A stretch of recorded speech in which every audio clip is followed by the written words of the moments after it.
सही समय है हमारा हमारी कंपनीज में डिक्लेरेशंस देने का। किस चीज़ के डिक्लेरेशन? हमारे इन्वेस्टमेंट के प्रूफ्स और इन्वेस्टमेंट के डिक्लेरेशन, ताकि कंपनी हमारी सैलरी से ज़्यादा टीडीएस ना काटे। कंपनी टीडीएस कब काटती है? कंपनी टीडीएस तब काटती है जब आपकी सैलरी बेसिक एग्जाम्पशन लिमिट से ज़्यादा होती है।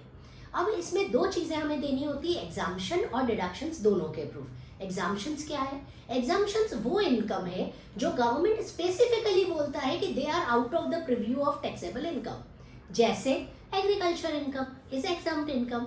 डिडक्शंस वो इन्वेस्टमेंट से जो हम करते हैं जो हमारी टैक्सेबल इनकम से कम हो जाते हैं, सो दैट हमें टैक्स नेट अमाउंट पे लगता है, that is our income less deduction is our taxable income. अब हम ये जाने कि क्यों हमें ये देना चाहिए। इसके दो कारण हैं। मान लीजिए आप अपनी कंपनीज को ये सपोर्टिंग्स प्रोवाइड नहीं करते हैं, तो कॉन्सिक्वेंसेस क्या होंगे? पहला कॉन्सिक्वेंसेस तो ये होगा कि कंपनी आपकी फुल सैलरी पे पूरा टीडीएस डिडक्ट कर लेगा। दैट मीन्स आपकी सैलरी आपको काफ़ी कट के मिलेगी। दूसरा कॉन्सिक्वेंसेस क्या है? दूसरा कॉन्सिक्वेंसेस ये है कि in any case if you do not give the details और कंपनी काट लेती है, और बाद में जब हम आपका रिटर्न भरते हैं और उसमें हम ये सारे क्लेम करने जाते हैं, तो इनकम टैक्स डिपार्टमेंट उनको डिसअलाउ कर सकता है। साथ ही इनकम टैक्स डिपार्टमेंट उन सारे पेपर्स को मंगवा सकता है। दैट मीन्स आपके लिए एक और हेडेक कि आपने वहाँ कंपनी में वो पेपर्स नहीं दिए, अब आपको वो सारे पेपर्स स्कैन करके इनकम टैक्स डिपार्टमेंट को भेजने पड़ेंगे, सपोर्टिंग कि हाँ आपने इन्वेस्टमेंट्स किए हैं and you are eligible for those deductions, तभी आपका वो रिफंड प्रोसेस हो पाएगा। आइए जानते हैं कि क्या है ये डिडक्शंस। ये डिडक्शंस बेसिक डिडक्शंस हैं जो हमें नॉर्मल हमारी इनकम से मिलते हैं। मान लीजिए कि आपने मकान खरीदा है और मकान पे आप हाउस लोन पे कर रहे हैं। हाउस लोन जो आप बैंक को पे कर रहे हैं, तो बैंक आपको एक सर्टिफिकेट देता है जिसमें वो स्पेसिफाई करता है कि आप कितना अमाउंट टुवर्ड्स इंटरेस्ट दे रहे हैं और कितना अमाउंट टुवर्ड्स प्रिंसिपल दे रहे हैं। जो अमाउंट आप टुवर्ड्स इंटरेस्ट देते हैं वो इनकम टैक्स के सेक्शन 24 में डिडक्शन में क्लेमेबल होता है। मैक्सिमम किसी भी एक साल में 2 लाख रुपए तक का इंटरेस्ट क्लेम किया जा सकता है। वहीं जो अमाउंट आप प्रिंसिपल के रूप में दे रहे हैं वो एज अ डिडक्शन हमें मिलता है अंडर सेक्शन 80C। ये इसके साथ ही अगर मान लीजिए आपने अपना मकान रेंट पे दिया हुआ है, तो वहाँ से जो रेंट की इनकम आ रही है वो भी आपको अपनी इनकम में बतानी चाहिए और आपकी कंपनी को उसका डिक्लेरेशन भी देना चाहिए। मान लीजिए in any case you do not own a house but आप हाउस रेंट पे करते हैं, तो इनकम टैक्स में एग्जम्पशन में हाउस रेंट अलाउंस आपका एग्जम्प्टेड अलाउंस है। तो हाउस रेंट का एग्जम्पशन क्लेम करने के लिए दिस इज नेसेसरी कि जो आपने हाउस रेंट पे किया है उसका रेंट रिसीट आप अपनी कंपनी को दें।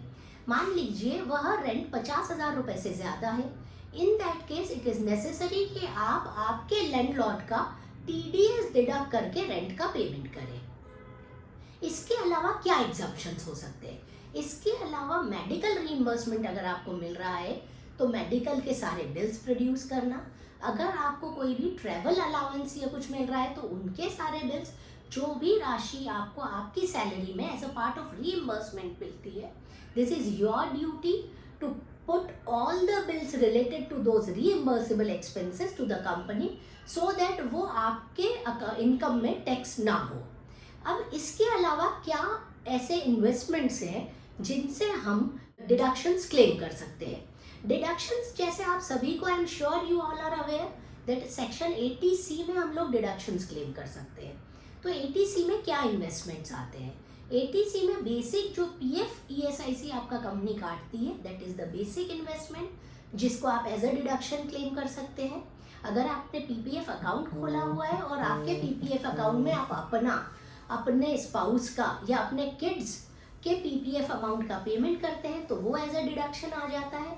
वहीं लाइफ इंश्योरेंस पॉलिसी ली हुई है तो आप अपनी लाइफ के लिए या अपनी स्पाउस की लाइफ के लिए या अपने किड्स की लाइफ के लिए कोई भी लाइफ इंश्योरेंस पॉलिसी में प्रीमियम का पेमेंट करते हैं, so that is also allowable as a deduction. साथ ही अगर आपने टैक्स सेविंग वाले म्यूचुअल फंड्स लिए हैं, यहाँ यह ध्यान रखना पड़ेगा कि all the mutual funds are not eligible as deduction, only those mutual funds which are specifically for tax saving purpose are eligible for deduction under section 80C।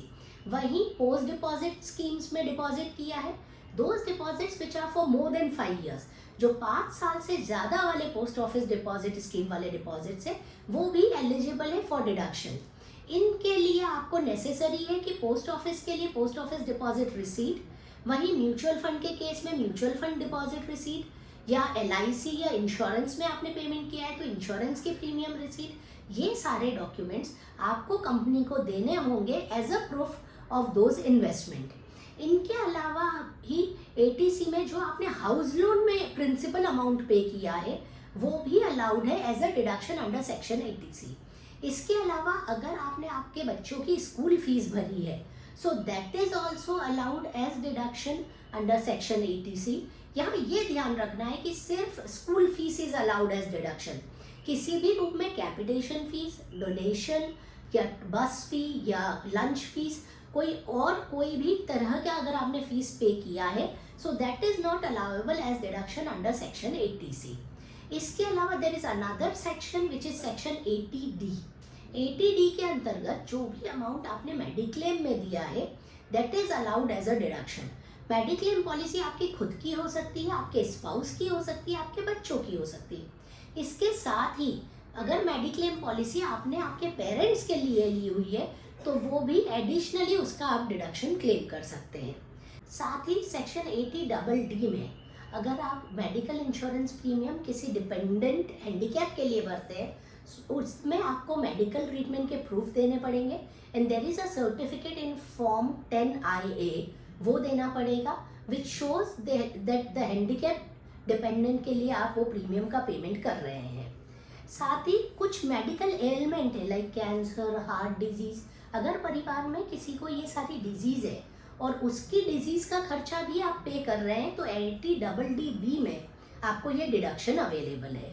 मान लीजिए आपने किसी अपने बच्चे की पढ़ाई के लिए कोई एजुकेशन लोन लिया हुआ है, सो इन दैट केस जो एजुकेशन लोन में आपने इंटरेस्ट पे किया है उसको भी आप क्लेम कर सकते हैं as a deduction under section 80E। इसके अलावा there is another section 80EA। ये क्या सेक्शन है?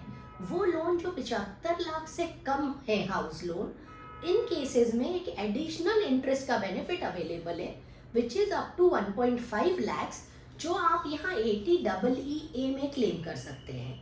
इसके अलावा अगर आपके यहाँ परिवार में कोई सदस्य है जो डिसेबल है, there are 2 types of disabilities, partial disable या partial handicap and fully handicap. उन केस में आप 80U में डिडक्शन ले सकते हैं। पार्शियल हैंडीकैप के केस में, सेल्फ के केस में 75,000 तक, व अगर फुल्ली हैंडीकैप है तो 1,25,000 तक का डिडक्शन आपको अवेलेबल है। उसके अलावा अगर आप कहीं डोनेशन करते हैं तो 80G में वो डिडक्शन अवेलेबल है। कुछ डोनेशन ऐसे हैं जो 100% डिडक्टिबल है, जैसे PM केयर या PM फंड में आप डोनेशन करते हैं तो वो जितना भी अमाउंट आप डोनेट करते हैं, मान लीजिए आपने 50,000 डोनेट किया है तो पूरा 50,000 डिडक्टिबल है। वेयरएज बाकी जो संस्थाएं हैं वहाँ पे अगर आप डोनेट करते हैं तो 50% of the amount donated allowed as deduction. उसी तरह अगर पॉलिटिकल पार्टी को डोनेशन आप करते हैं तो वो डोनेशन भी 100% तक डिडक्टिबल है। इसके अलावा एक 80CCD नेशनल पेंशन स्कीम है। नेशनल पेंशन स्कीम में अगर आप 50,000 रुपए तक इन्वेस्ट करते हैं so that is allowable as deduction. इन सब चीज़ों के लिए ये ज़रूरी है कि आपके पेपर्स मजबूत हो, आपके सारे डोनेशन के रिसीट्स या प्रीमियम के रिसीट्स, FDR के डिपॉजिट रिसीट्स या मेडिकल डॉक्यूमेंट्स, जहाँ भी एलिमेंट्स हैं या डिसेबिलिटीज़ हैं वहाँ गवर्नमेंट रिकॉग्नाइज्ड हॉस्पिटल से डॉक्टर का सर्टिफिकेट कि इस तरह का एलिमेंट या इस तरह का डिसेबिलिटी है, ये सारे डॉक्यूमेंट्स आपको अपनी कंपनी को पुट करने पड़ेंगे ताकि आपका डिडक्शन कम हो सके। I am sure this video is going to help you in your calculation of taxes. In case if you need any further help, please do subscribe to my YouTube channel. We are also providing our email ID in the captions below so that you can contact us for clarification. I am sure you will find this video very helpful. Thank you.